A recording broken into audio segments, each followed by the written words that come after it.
Greetings, Internet. This is the Narration. Today I want to ask you a question.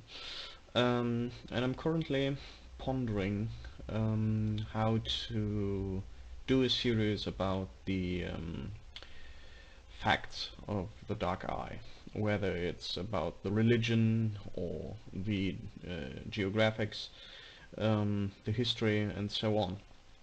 And I have the way I see it, there's two possible ways I kind of go about these things. One is I give you the facts. I do an objective classification of the deities and what they represent and so on. Give you the view of how a scientist would look at the states and give you a description of their political systems, the infrastructure and so on. Or I could do something different, which is something that I think is probably more suited for any setting to be taught, rather than giving facts and figures, which is easier, definitely, and leaves yeah, and you have a much more synchronized base of information for the players. But I think that a lot of the feeling that the setting is supposed to invoke is lost.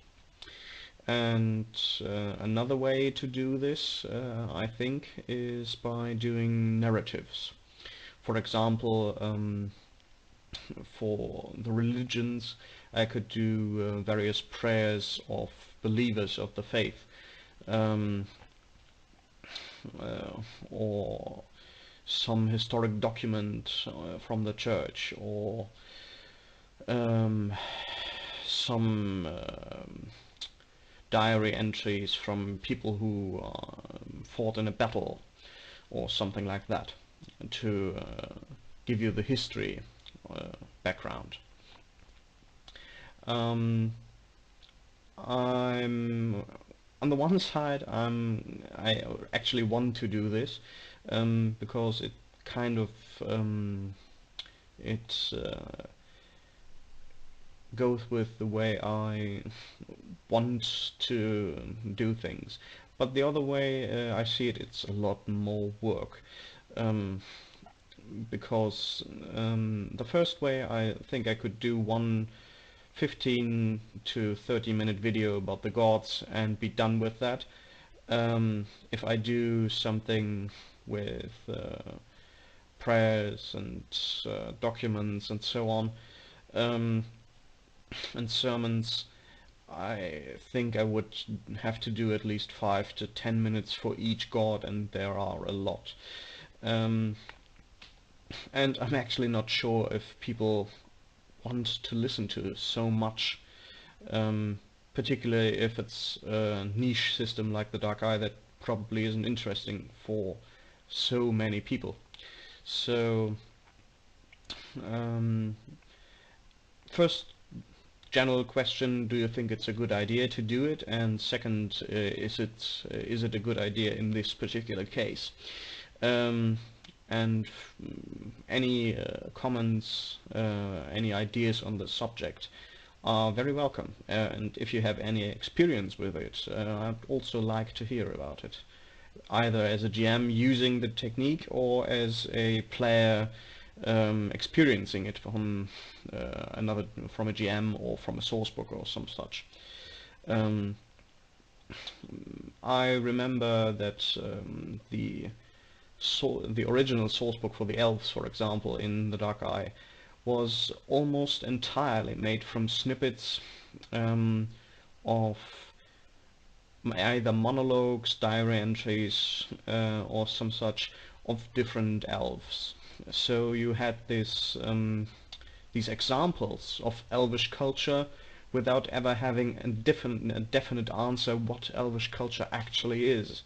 And that leaves a lot more to the mind of the player, which I think is great. Because if you play something that is alien in a way, if you do some sort of different race, then that obviously deviates from the normal human. And so you should, if you are the only one playing it, you should have free reign to do whatever you want with it in the parameters given by the setting, or in the boundaries rather. Um, the same goes for religions and so on. And the smaller the religion, the bigger your influence can be. So it's actually quite interesting to be, if you want to develop something for the particular religion, to be part of a smaller sect or something such. But I completely digressed from the original topic. As I said before, question 1, do you have any experience with it? Do you think it's a good idea? And second, is it a good idea in this particular case? Thank you for watching. This is the Narration.